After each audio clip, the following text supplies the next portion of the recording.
Bueno, como les comentaba al principio de la clase, vamos a hacer todo lo que es sistema operativo en un solo bloque, porque nos va a requerir un poco más de tiempo hacer lo que es la máquina virtual hoy día de Linux, ¿ya?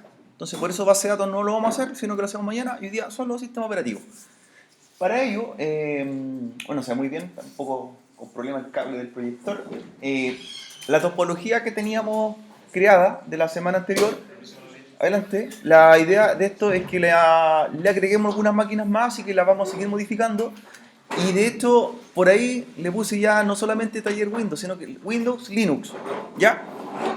Entonces, además de los servidores NS1 que tenemos que es Windows, NS2 que también es otro Windows con el rol de NS, vamos a agregar un servidor más que va a ser un servidor Linux, se va a llamar NS3, ¿ya? Y va a ser un servidor CentOS, por eso vamos a ocupar las tres archivos ISO, y además vamos a agregar clientes de tipo Ubuntu, ¿ya? Así que vamos a agregar también un cliente Linux y un servidor Linux. A ver si pueden convivir en conjunto todas estas máquinas virtuales, ¿ya? Entonces, mientras copian los ISO, de hecho ya deberían tenerlos, vamos a empezar a terminar la topología, ¿ya? Agregar las máquinas que faltan. ¿Ya? Cuando las tengamos listas, vendríamos haciendo ya el virtualizado, los servidores CentOS, que son Linux CentOS y el Ubuntu Dex.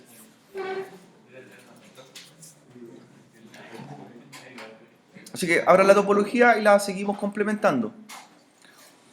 Con respecto a los sistemas operativos que vamos a virtualizar en un momento más, tienen que tener una carpeta que yo les pasé que se llamaba CentOS y tiene estos tres discos,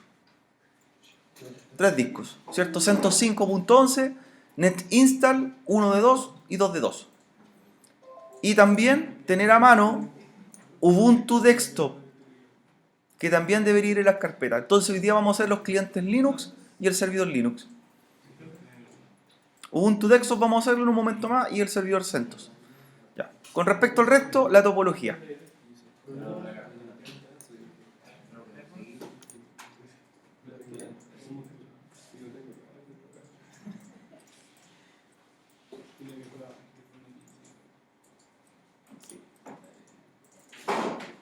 Entonces agregamos un tercer servidor.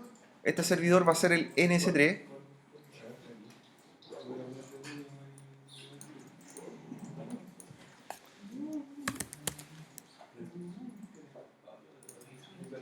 Ya. Y este servidor efectivamente no va a ser un servidor Microsoft, sino que va a ser un Linux CentOS, ¿ya? Y va a tener un rol. Este lo vamos a configurar también como un servicio HTTP. ¿Ya? Va a ser un servidor web.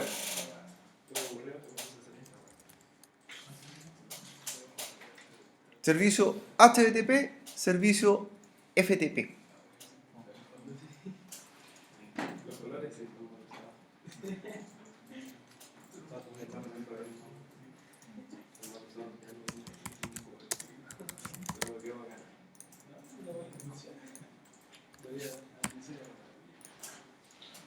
Entonces un Linux CentOS, servicio HTTP, FTP, el que le vamos a implementar a esta máquina. Y los datos que va a tener van a ser los siguientes.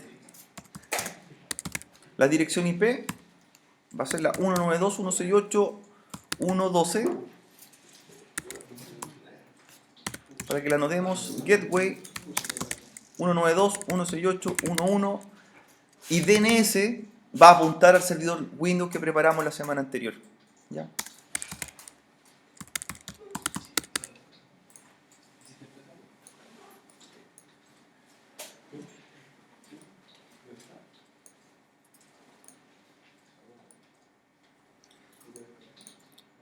Como vamos a hacer un servidor web en Linux, también vamos a hacer un nombre de dominio, vamos a hacer otro sitio.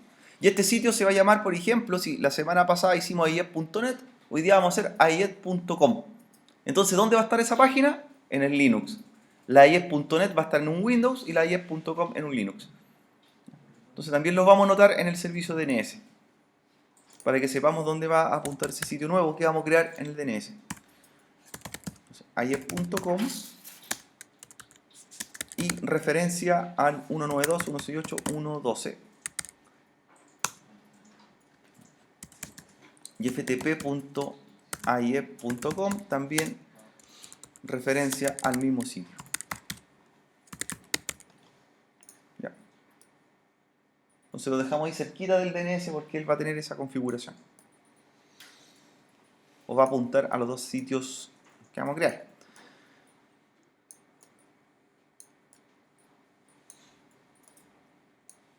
Y además de ello, como vamos a poner un cliente más, este cliente va a ser un cliente de tecnología Linux también. ¿Ya? Y este va a ser Ubuntu. ¿Ya? Ubuntu cliente.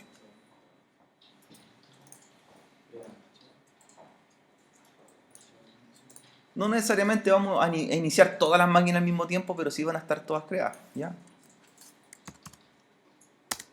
Y la IP de este equipo va a ser la 192.168.1.102. Gateway 192.168.1.1 y DNS 192.168.1.11. ¿Ya? También vamos a hacer la simulación por acá para que la tengamos a mano. Entonces anotemos primero las máquinas virtuales que vamos a configurar.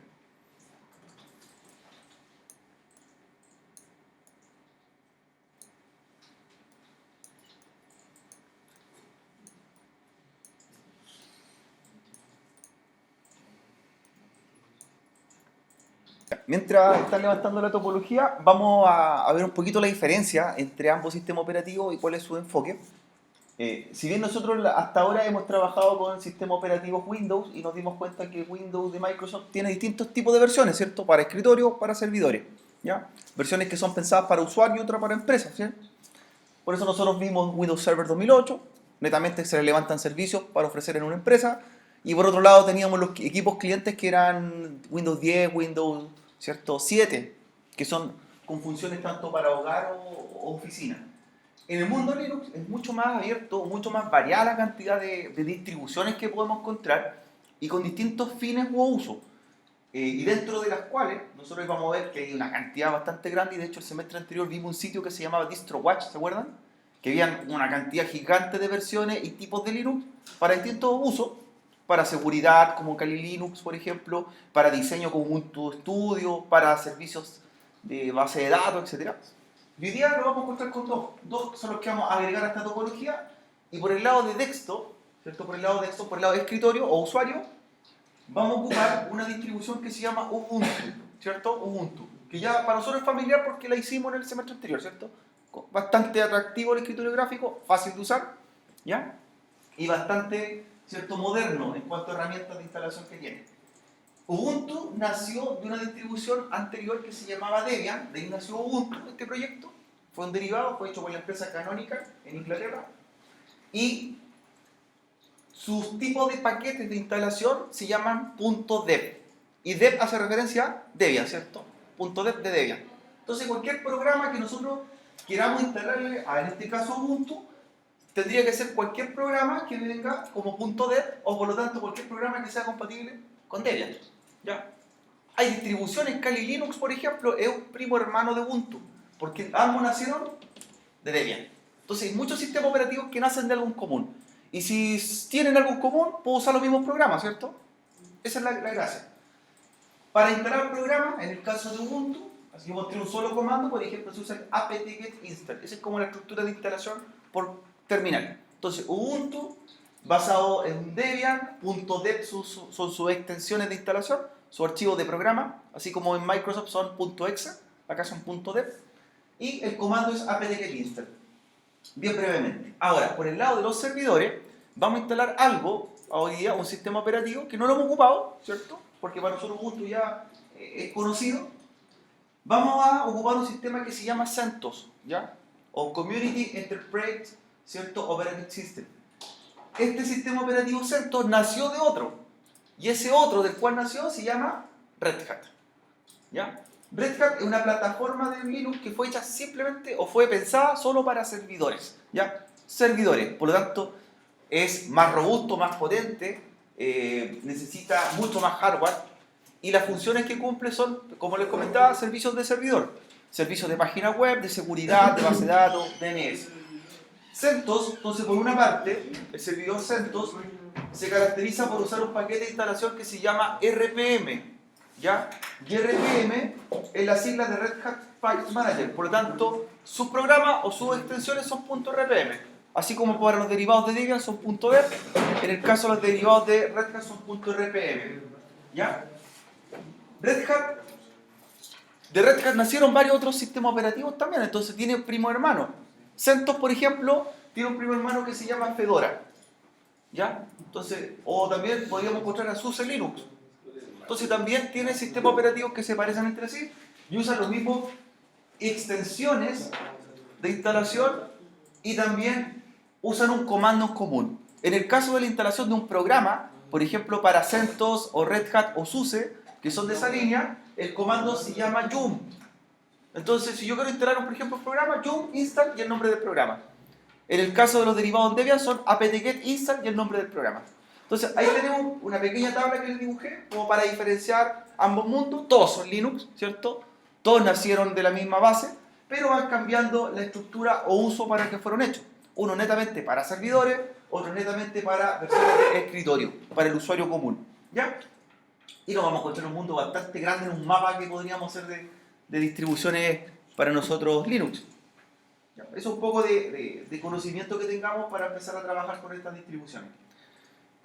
¿Ya? Como les comentaba, ¿qué tienen en común en realidad? Si ambos son Linux, es que ambos son gratis, ¿cierto? Esa es la diferencia. Ambos son gratis. Y al ser gratis y de libre distribución, pueden ser usados con el fin que usted estime conveniente. ¿Ya? En el caso de CentOS, ¿cierto? Usted lo puede obtener de la página oficial centos.org, ¿ya?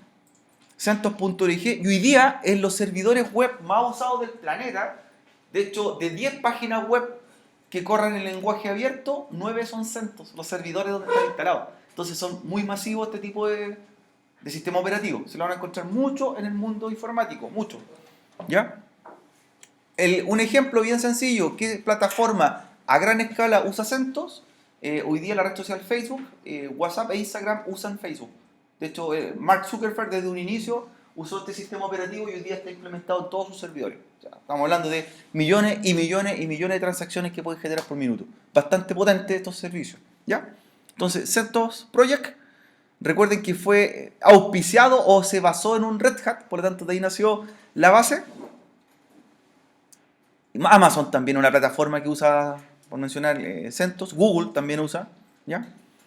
Así que lo podíamos ver que a gran escala es uno de los sistemas operativos servidores más potentes del mercado, ¿ya? De hecho, ustedes pueden bajar también las ISO de instalación de la misma página de CentOS para que hagamos instalaciones tanto con escritorio gráfico o sin escritorio gráfico. Da las dos opciones, por terminal o con un asistente. Por otra parte, está Ubuntu, ¿cierto? Y el otro que mencionamos. De estos dos sistemas operativos son las líneas top del mundo Linux, o más masivo en realidad, que nos podemos encontrar de todas las distribuciones que podemos ver en el mercado, ¿ya? Ubuntu es un proyecto basado en Debian, es un proyecto también gratuito, lo soporta una empresa que se llama Canonical, que aparece arriba del símbolo Ubuntu. Y este proyecto fue pensado, hecho o fue desarrollado para llegar al usuario común. Esa es como la base. No, ellos no se enfocaron en servidores. Dijeron, nosotros queremos llegar al usuario de oficina, al usuario que siempre ha usado Windows y queremos que use algo diferente. Y por eso la interfaz gráfica es tan moderna, tan avanzada y los programas son compatibles con cualquier programa de Microsoft. Es decir, yo me puedo encontrar todo lo que uso en Windows, me lo encuentro en Ubuntu, ¿cierto? Desde un archivo para comprimir audio hasta un editor de texto como LibreOffice. O sea, todo es compatible, ¿ya? La idea es que a usted le cueste lo menos posible pasarse del mundo Windows al mundo Linux, lo haga con Ubuntu. Eso no significa que no sea un sistema operativo potente, que pueda hacer cosas, sí las puede hacer, ¿ya? Y cosas bastante avanzadas como programación, el terminal, ¿cierto? Puedo levantar servidores igualmente, ¿ya? Y de hecho hoy día está pensado bastante Ubuntu en otros, se ha ido por otra área. De hecho está muy usado, se usa bastante en lo que son dispositivos para Internet de las cosas, sensores, por ejemplo, como Raspberry Pi, Arduino, microcontroladores. Se está implementando bastante hoy día en lo que es un sistema operativo de Smart TV, ¿ya? Empresas como Samsung y LG, que si bien trabajan con otros sistemas operativos, Samsung trabaja mucho con Android, ¿cierto? Android OS, Y LG trabaja mucho con WebOS, que son los sistemas operativos de sus dispositivos smart. Están implementando Ubuntu, por ejemplo, hoy día para la nueva línea de televisores. O sea, televisor del año 2019 en adelante viene con Ubuntu instalado. O sea, estamos avanzando a una gran escala para otro uso. Teléfonos, por ejemplo, hoy día móviles, también con Ubuntu, su versión móvil. Y así ha crecido este tema. Ya Ubuntu no está solamente disponible para PC, sino que también está para otras plataformas. ¿Ya? De hecho, ahí me muestra para dónde yo lo podría aplicar. Ubuntu en un principio, por muchos años fue pensado en desktop, pero también hoy día está pensado en servidor, se está haciendo versión para el servidor, para IoT, para microcontroladores, ¿cierto? Para dispositivos inteligentes y para llevar este mercado. De hecho, hasta algunos drones se trabajan con el sistema operativo Ubuntu. ¿Ya? Automóviles podríamos encontrar. ¿Ya? Así que hay harto que tocar acá, harto que ver. Y en el caso de Ubuntu es uno de los sistemas operativos más desarrollados, más avanzados que se han hecho hoy día. Hay mucha investigación de por medio. ¿Ya? Así que estas son las dos alternativas que vamos a trabajar tanto en desktop como en server. ¿Ya? Nuevamente les recuerdo una página que la vimos anteriormente el semestre inicial, donde se almacenan, o en realidad donde apuntan todas las distribuciones que usted quiera ver Linux, que se llama distrowatch.com. Si bien cada uno tiene su propia página o repositorio, aquí les simplifica un poco más la vida porque está todo ordenado. ¿Ya? Y ahí nos vamos a encontrar también las distribuciones que estamos mencionando, ¿cierto? Por ahí va a estar, dentro de todo este listado, va a estar CentOS por ahí está. Y también está Ubuntu, el proyecto Ubuntu, más abajito.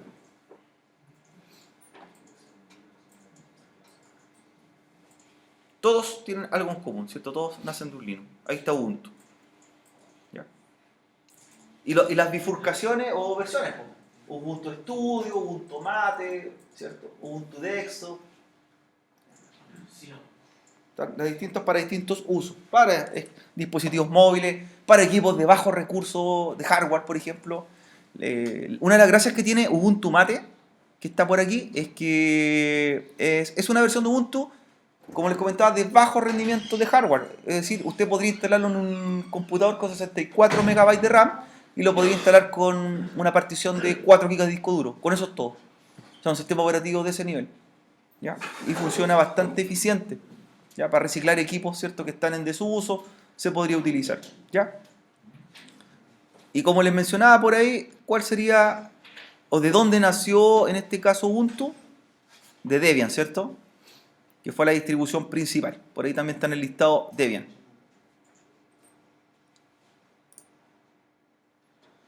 En este caso de Debian, ¿cierto? El proyecto Debian, que es más antiguo, de ahí nació Ubuntu y todos estos familiares que tiene.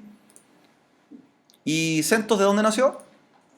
De Red Hat, ¿cierto? Nació de Red Hat, que también está por acá. Que a diferencia dentro de todas estas distribuciones Linux, Red Hat es la única que es de pago. ¿Ya? La única que tiene costo, y este costo netamente de Red Hat, o de esta empresa norteamericana, es para mantener el soporte técnico, es por eso se cobra. Es decir, yo tengo un problema, llamo a Red Hat y ellos me dan solución de código o de alguna problemática que pueda tener.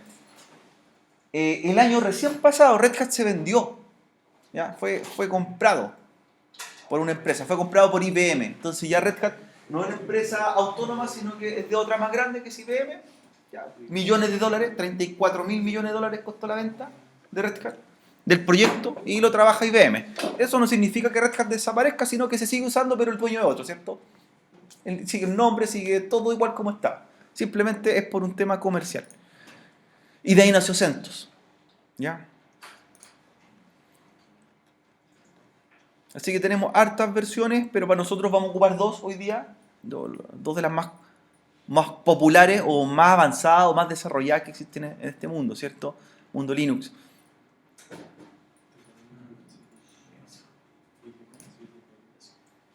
¿Ya? ¿Esta le suena conocida?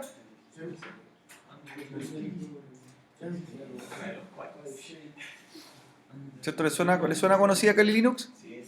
¿Ya? ¿Y qué dice ahí? Basado en Debian. Por lo tanto, podríamos decir que es de la misma familia de Ubuntu. Uno siempre tiene que fijarse en la distribución Linux que diga basado en, y con eso sabe de dónde viene, y por lo tanto un programa de Kali Linux, un software, lo podría instalar en Ubuntu. ¿Sí? ¿Por qué usan .deb los instaladores? Son comunes.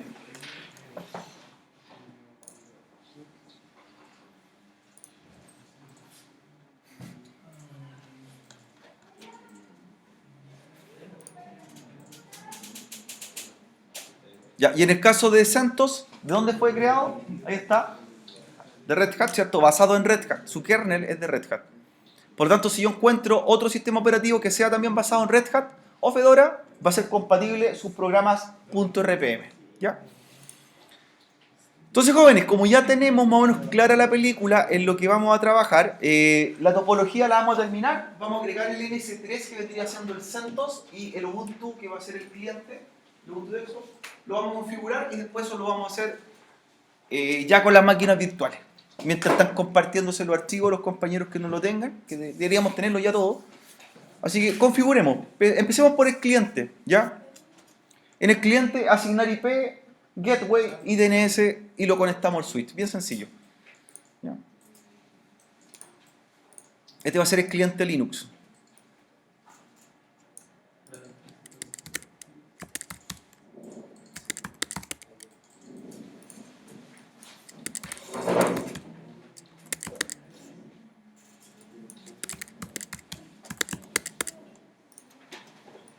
Entonces vayan configurando su dirección IP estática y ya lo pasamos a conectar al switch, a cualquiera de los puertos del switch que tenemos en la topología.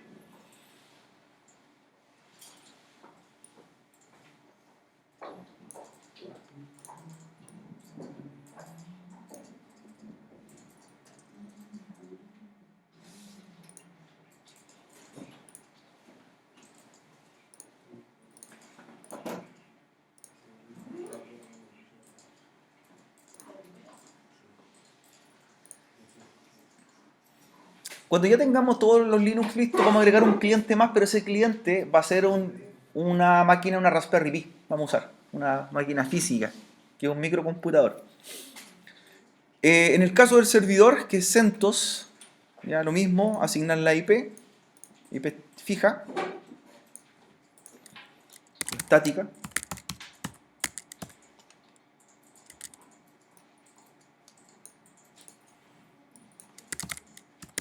Puerta de enlace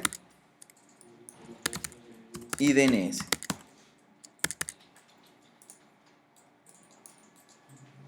También lo mismo, una vez que la tenga configurada, la va conectando al switch.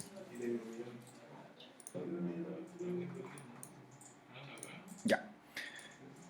Como mostramos en la topología, el servicio que vamos a implementar va a ser un servicio web y FTP.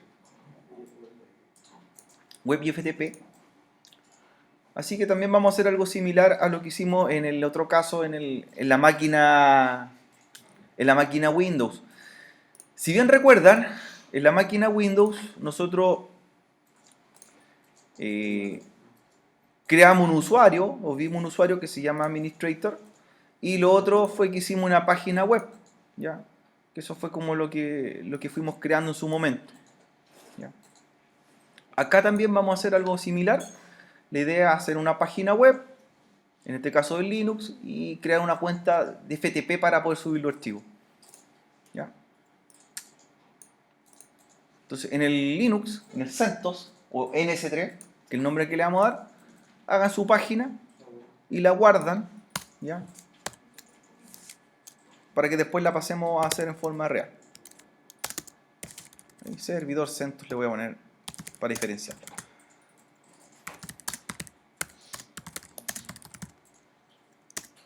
El mensaje puede ser cualquier cosa, ahí ustedes lo personalizan, su nombre si quieren, como estimen conveniente, ¿ya? Entonces hacen la página web y la guardan.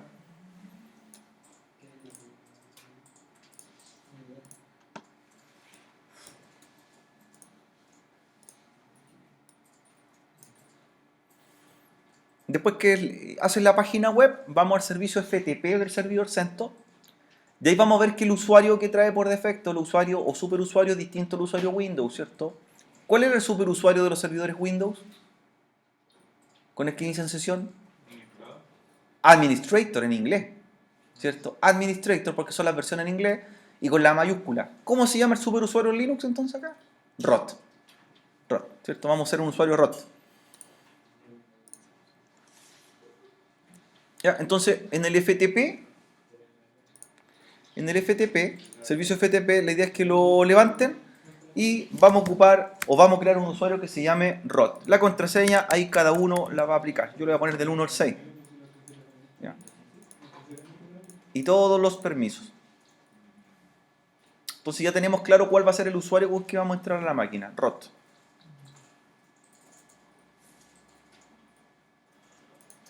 ¿Ya? Entonces, usuario ROT. Yo tenía un usuario que se llama Cisco, lo saco, ahí está, y le di la contraseña del 1 al 6. Y en HTTP hice una página web.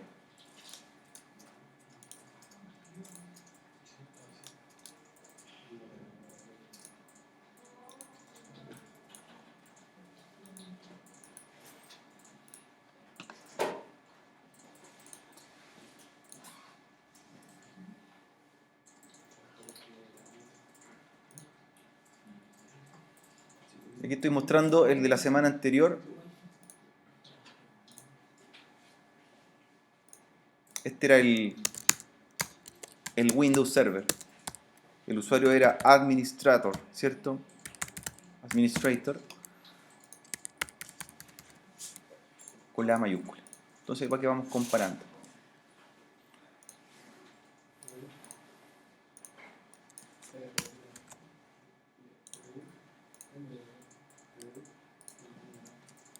Ahí tengo la página web del otro servidor.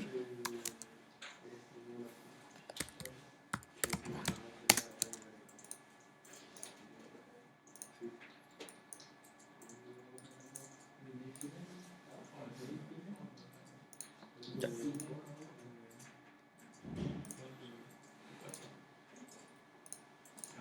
Ya, ahora viene lo siguiente, jóvenes.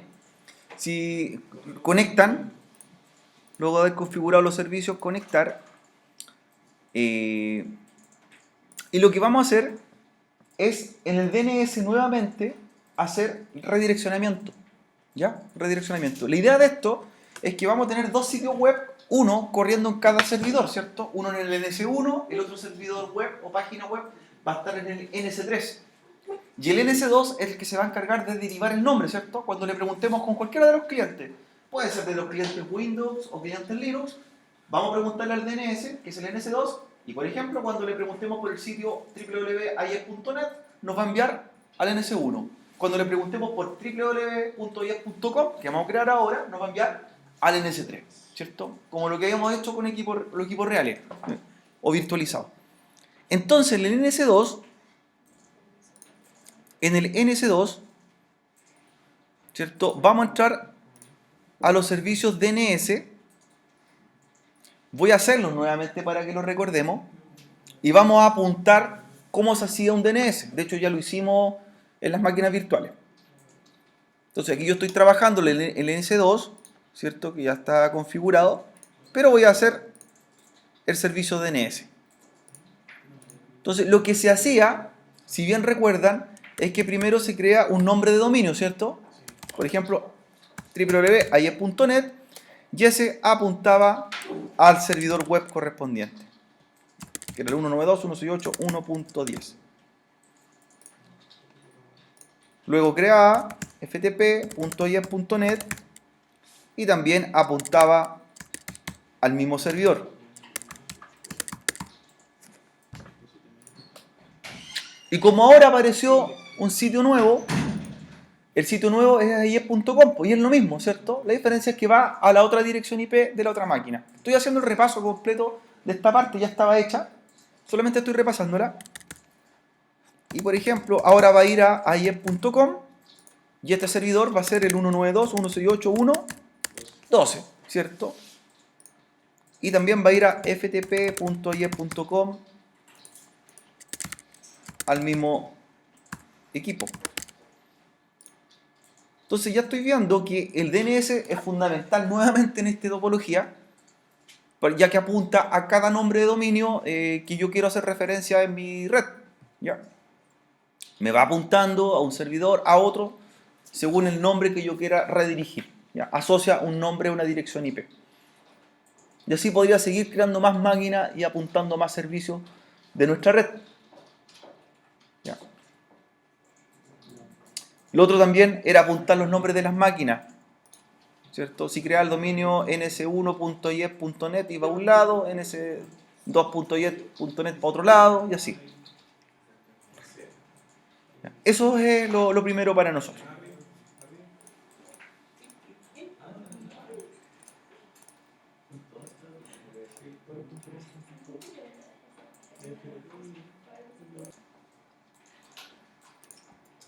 Entonces debería probar ahora si funciona. Bueno, aquí fácilmente el Packet Tracer va a funcionar a la primera.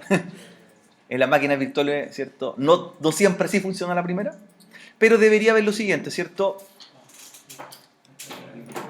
Cliente le pregunta al DNS, que es el NS2, y lo envía a cada uno de los servidores que le hago la consulta.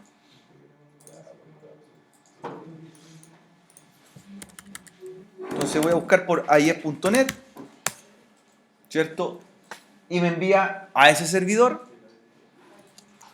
Le pregunto por ies.com, me envía al otro servidor. ies.net, ies.com.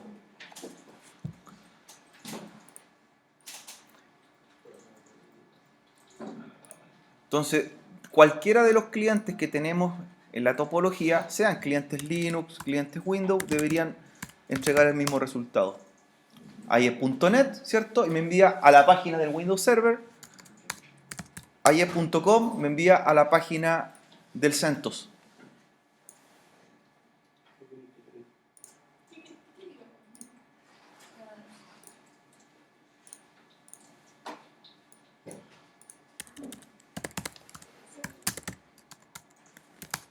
ies.net,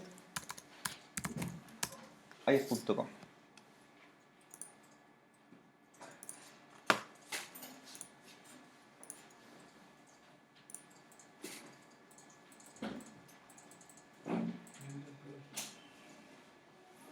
Ya. El otro dispositivo que vamos a agregar, jóvenes, en esta topología, el que yo les dije, el último cliente, va a ser una máquina llamada Raspberry Pi. Se la voy a mostrar después un ratito más, para que la veamos, que es un Linux, pero en una microplaca. Ya, debajo vos. ¿Qué ventaja tendrá, por ejemplo, usar una microplaca? La Raspberry Pi. Una de las cosas principales que tiene una Raspberry Pi, jóvenes, el precio vale 30.000 pesos, el consumo energético usa 5 volts. Entonces, si yo quiero hacer cosas sencillas, como por ejemplo levantar un servidor web en la casa, una nube de archivos en la casa, lo hago con una Raspberry Pi, la tengo encendida todo el día y el consumo eléctrico es nada misma. Yo tengo una Raspberry Pi personalmente, la tengo configurada en la casa y la voy a mostrar hoy día, ¿ya? Y de ahí se la voy a mostrar acá para que vean cómo funciona. Entonces, ¿cuál fue el proyecto que quise hacer? Miren, comúnmente uno siempre anda trayendo discos externos, pendrive para copiar archivos, ¿cierto? Cuando tiene que copiar datos. O tener una nube pública como Dropbox, como OneDrive, ¿cierto? Que me da un tamaño, un espacio de almacenamiento. Pero para usted será confiable, ¿les da confianza usar una nube pública? Gratuita, ¿cierto? Si bien mis archivos están almacenados, pero no me verifica o no me da la seguridad de que mis archivos no se han visto, ¿cierto? O sea, si Google me entrega una cuenta gratuita, algo tiene que ver por medio, ¿cierto? Ahí pueden ver sus packs que tiene guardados, sus fotos personales del verano, ¿cierto? Entonces, lo que quise hacer, jóvenes, es un servidor o una nube personal. Y esa nube la hice sobre una Raspberry Pi. ¿Ya? Entonces voy a conectarme a la Raspberry Pi, a mi Raspberry Pi, de ahí la vamos a ver físicamente cómo es.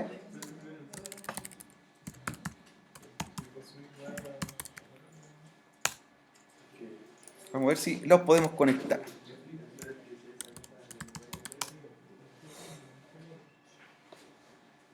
Ya. Esta es mi Raspberry Pi, esa es la dirección IP, la tengo dentro de mi casa, está conectada dentro de mi casa. Y lo que quise hacer yo fue una nube, ¿cierto? un sitio web para poder subir archivos y le di por nombre, perdón, OnCloud. ¿Ya? Entonces, ¿para qué lo ocupo? ¿Cierto? Esta nube es para tomar y arrastrar archivos y subirlo cuando yo esté en cualquier lugar del planeta. Le puse un disco SSD de 500 GB, así que tengo bastante espacio para guardar archivos, ¿cierto? Versus los 20 gigas que entregan algunas plataformas. ¿Ya? Ahora, esa Raspberry Pi se la voy a mostrar físicamente para que la conozcan y la idea es que ustedes la investiguen y quieran comprarla y configurarla. Y la magia de esto es que la Raspberry Pi, ¿con qué sistema operativo la estamos trabajando? Con un Linux, ¿ya? Con un Linux la vamos a hacer. De hecho, voy a conectarme a la Raspberry Pi ahora, remotamente, a ver si puedo.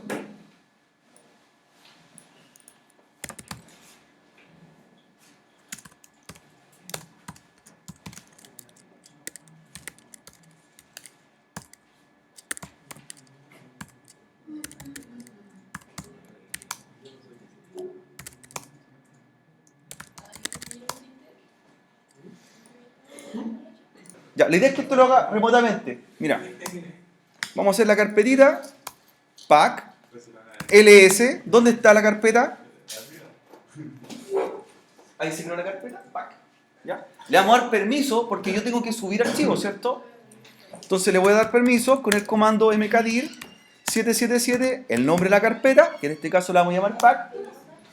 ¿Ya? Vamos a darle los permisos. Perdón, chmod, chmod ls. Y voy a entrar a la carpeta y vamos a crear algo. Esto es para que veamos que es real, ¿por cierto? Entonces voy a entrar a la carpeta pack. Ejecuto un ls y adentro no hay nada, ¿cierto? Hagamos un archivo.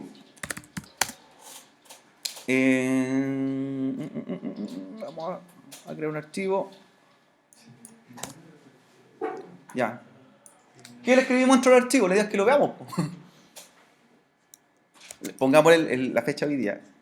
Ejemplo, y hoy día es 26 de agosto 2019. Siendo las 09:32 am. ¿Ya? Un archivo. Lo vamos a guardar. ¿Qué nombre le damos al archivo? Mariana quiere conocerte. Ya, pongámosle index.html. Ya, index.html, lo voy a guardar. Ya. Control X, salgo. Entonces ahí hice un archivo, ¿cierto? Adentro de la carpeta pack. Veamos esto real y quiero que todos lo vean. Todos se conecten. ¿Ya? Lo acabamos de hacer en la Raspberry Pi. Entonces, hagan lo siguiente, jóvenes. Ahí está mi dirección IP de mi Raspberry Pi, la 186.104.253.92/pack. ¿Y qué se abre? Hicimos el archivo. Entonces, tengo un servidor web en la casa, una nube en la casa, de bajo costo. ¿Ya? ¿Funcionó? Sí. ¿Sí está? ¿Ven? Está funcionando.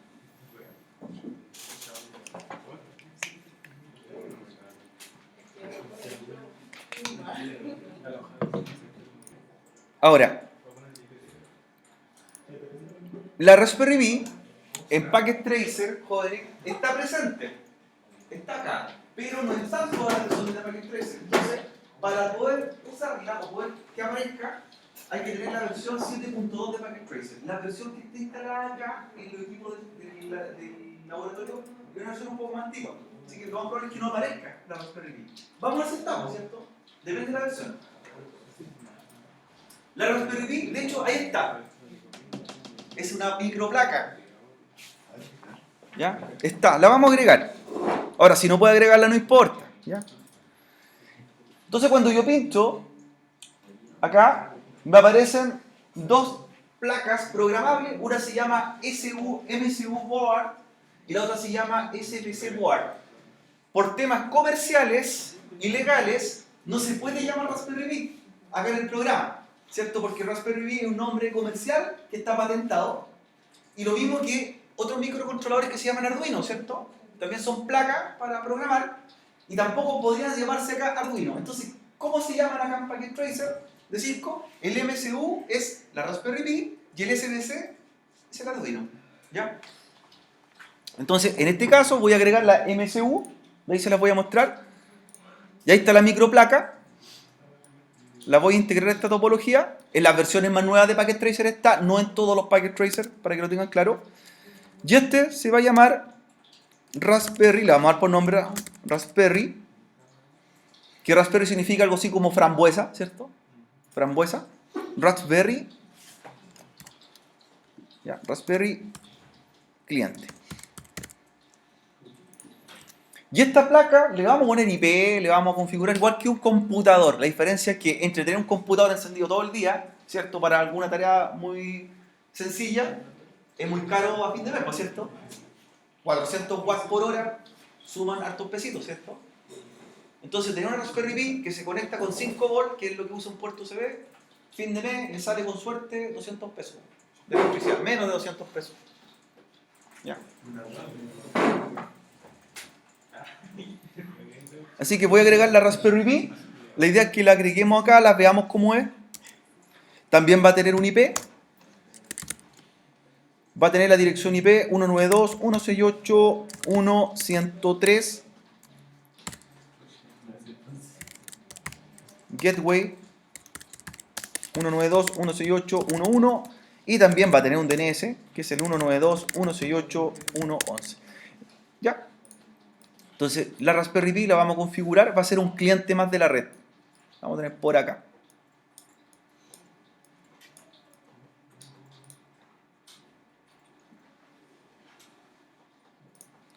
Ya los que quieran cotizarla,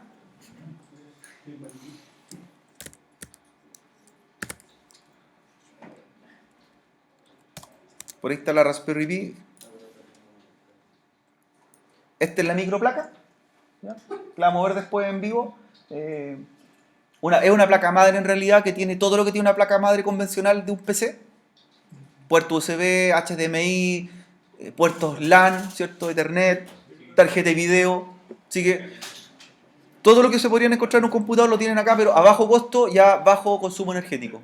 Ya la Raspberry Pi tiene un tamaño aproximadamente de 6 centímetros. No, microplaca, ¿ya?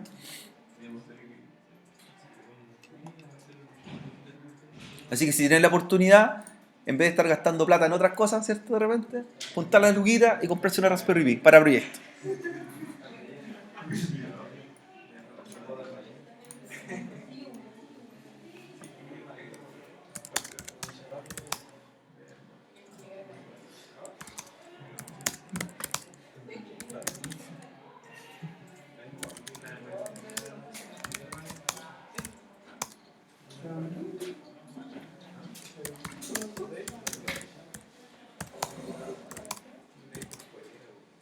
Ya, voy a desconectar de la Raspberry Pi. Vamos a cerrar sesión.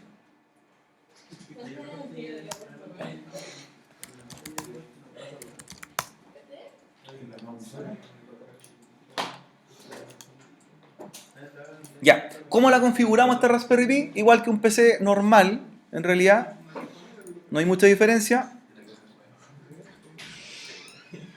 Entonces, la Raspberry Pi, me encargo de ir a la configuración, está conectada, tiene energía, la microplaca está encendida, está conectada por un, ¿cierto? Por un transformador, dice, de 5 volts, power 5 volts, bastante poco, lo que ocupa, y le vamos a dar un IP, y eso es todo. Vamos a dejarla como un equipo en la red, la Raspberry Pi.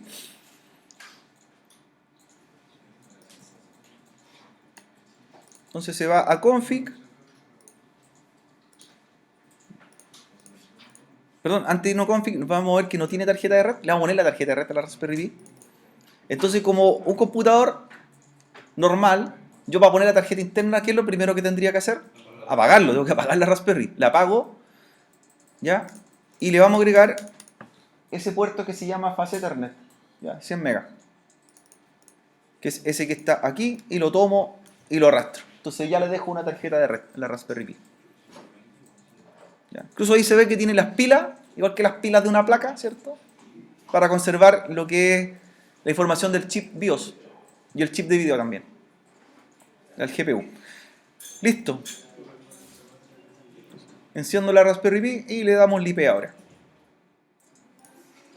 Entonces ahora se habilita la pestaña Interface y ahí me da la opción de poner en forma estática primero el gateway, el DNS y luego ponemos la IP. Entonces en Global Setting, Gateway 192.168.1.1, DNS 192.168.1.11.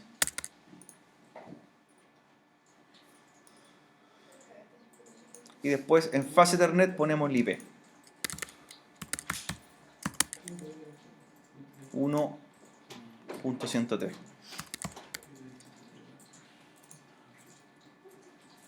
En este caso nada más, la IP le pusimos máscara de red y por acá pusimos Gateway y DNS. Conectarla al switch. Como si fuese un equipo más de la red.